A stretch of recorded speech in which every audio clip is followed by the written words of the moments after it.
Hi guys. അപ്പോൾ അങ്ങനെ JSK Suresh ഗോപിയുടെ അങ്ങനെ അത് കണ്ട് ഈ സിനിമ കണ്ട് പെട്ടെന്ന് ഇടുന്ന വെച്ചാൽ പക്ഷെ പറ്റിയില്ല. ഇപ്പോൾ ഇനി എന്തായാലും ആ സിനിമയെ കുറിച്ച് അറിയാം. ആ സിനിമയെ കുറിച്ചൊക്കെ പറയാനുള്ളതെന്ന് വെച്ചാൽ ഇങ്ങനത്തെ സിനിമ നമുക്ക് ട്രെയിലർ കണ്ടപ്പോൾ എനിക്ക് തോന്നി ഇങ്ങനെയൊക്കെ ആയിരിക്കും സംഭവം. അതായത് തുടക്കമൊക്കെ ഗംഭീരം, അതായത് തുടക്കം നല്ല രസമായിരുന്നു. തുടക്കം ആ ഒരു കേസിലേക്ക് വന്ന കേസ് എന്താണെന്ന് കാണിക്കുന്നത് അത് നല്ല ഇൻട്രസ്റ്റ് ആണ്. ആ സംഭവം എല്ലാ സിനിമയിലും അങ്ങനെ. പിന്നെ അതിന് മുമ്പോട്ടാണ് എങ്ങനെയാണെന്ന് നോക്കണ്ടേ. അതായത് ഇത് തുടക്കം ആ ഒരു സുരേഷ് ഗോപിയുടെ എൻട്രി, ആ ഒരു ഡെലിവറി അതൊക്കെ നമുക്ക് തിയേറ്ററിൽ പുള്ളിയുടെ ആ ഡെലിവറി ഒക്കെ അത് നല്ല രസമുണ്ട് കാണാൻ. തിയേറ്ററിലൊക്കെ ഇരുന്ന് സംഭവം ഗംഭീരമായിരുന്നു. അത് കഴിഞ്ഞ് അത് കഴിഞ്ഞ് കേസിലേക്കൊക്കെ വന്ന് പിന്നെ അതിന് വരുന്നതാണ്. അയ്യോ, അതും അത് അതിനെ കുറിച്ച് എനിക്ക് പറയാമെന്ന് വെച്ചാൽ എന്തായാലും ഈ ഒരു പറയട്ടെ. ആ ഒരു തുടക്കമൊക്കെ ഗംഭീരമായിരുന്നു. ഇൻ്റർവെല്ലൊക്കെ വന്നുള്ള സംഭവങ്ങളൊക്കെ അത് കഴിഞ്ഞിട്ട് ഇൻ്റർവെല്ല് കഴിഞ്ഞിട്ട് സിനിമ പോയ പോക്കാണ്. കാരണം ഒരു സിനിമയുടെ ശരി ഇങ്ങനത്തെ സിനിമയുടെ തുടക്കം ഗംഭീരമായിരിക്കും. പിന്നെ അവിടെ നിന്നാണ് ഈ കേസ് അടിപൊളിയായിട്ട് പിന്നെ അങ്ങോട്ടേക്കാണ് കൊണ്ടുപോകേണ്ടത്.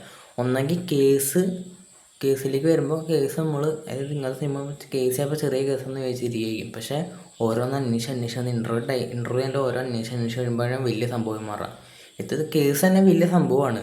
പിന്നെ ആ ഇൻ്റർവ്യൂവിൽ ആ കേസിലേക്ക് അതായത് ഇൻ്റർവ്യൂവിൽ വലിയ സംഭവമൊക്കെ നിർത്തി. പിന്നെ അവിടെ നിന്ന് എന്തോ ചെറിയ സംഭവങ്ങൾ, അതായത് നമുക്ക് ഇൻ്റർവ്യൂ കഴിഞ്ഞിട്ട് ഒരുമാതിരി, അതായത് നമുക്ക് ബോറടിയും. എനിക്കിത് കഴിഞ്ഞാൽ മതി എന്നായിരുന്നു. പിന്നെ ഒരു ഇതില്ല, വൈബ് എന്ന് വെച്ചാൽ ആ ഒരു ഫസ്റ്റ് കണ്ടതിൻ്റെ ഒരു ഇത് കിട്ടണില്ല. ഫസ്റ്റ് ഹാഫ് നല്ല രസമായിരുന്നു കേട്ടോ, എൻഗേജിങ് ഒക്കെ ആയിരുന്നു.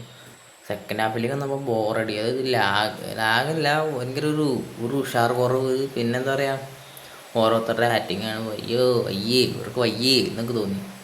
പ്രത്യേകിച്ച് ആ നായികൻ്റെ പൊന്നോ, അതിന് ചില സമയത്ത് എന്താ രീതിയിലാണ് എക്സ്പ്രഷൻ ഇടേണ്ടതെന്ന് പോലും അതിന് മനസ്സിലാവണില്ല. സുരേഷ് ഗോപി പറയാനുള്ള പുള്ളിയെ കുറിച്ച് പറയാനില്ല. പക്ഷേ ചില ടൈമിൽ പുള്ളിയുടെ ഫേസ് വന്ന് കാണുമ്പോൾ കോമഡി തോന്നിയിട്ടുണ്ടായിരുന്നു. പ്രത്യേകിച്ച് മീശയും കാര്യം താടിയൊക്കെ. അതായത് OTT ഇറങ്ങുമ്പോൾ മനസ്സിലാവും. എന്തായാലും എൻ്റെ അടുത്ത് ഈ സിനിമ എങ്ങനെയുണ്ട് മൊത്തത്തിൽ എൻ്റെ അഭിപ്രായം ചോദിക്കുകയാണെങ്കിൽ ആ ഒരു ഓക്കെ എന്നുള്ളൂ. അല്ലാണ്ട് എനിക്ക് ആ ഇൻ്റർവ്യൂവിൽ കഴിഞ്ഞിട്ട് എനിക്കതിനെ മടുപ്പാകരുത്, തീർന്നു കിട്ടിയാൽ മതി എന്നായിരുന്നു. ഇനി നിങ്ങളാരും കാണാത്തിട്ടുണ്ടെങ്കിൽ നിങ്ങൾ പോയി കാണാം, നിങ്ങളുടെ അഭിപ്രായം നോക്കുക. നിങ്ങൾ പോയി കണ്ടിട്ട് നിങ്ങൾക്ക് ഇഷ്ടപ്പെട്ടില്ലയോ എന്ന് നിങ്ങൾ തന്നെ വന്ന് കമൻറ്റ് ചെയ്യുക, ചാനൽ സബ്സ്ക്രൈബ് ചെയ്യുക.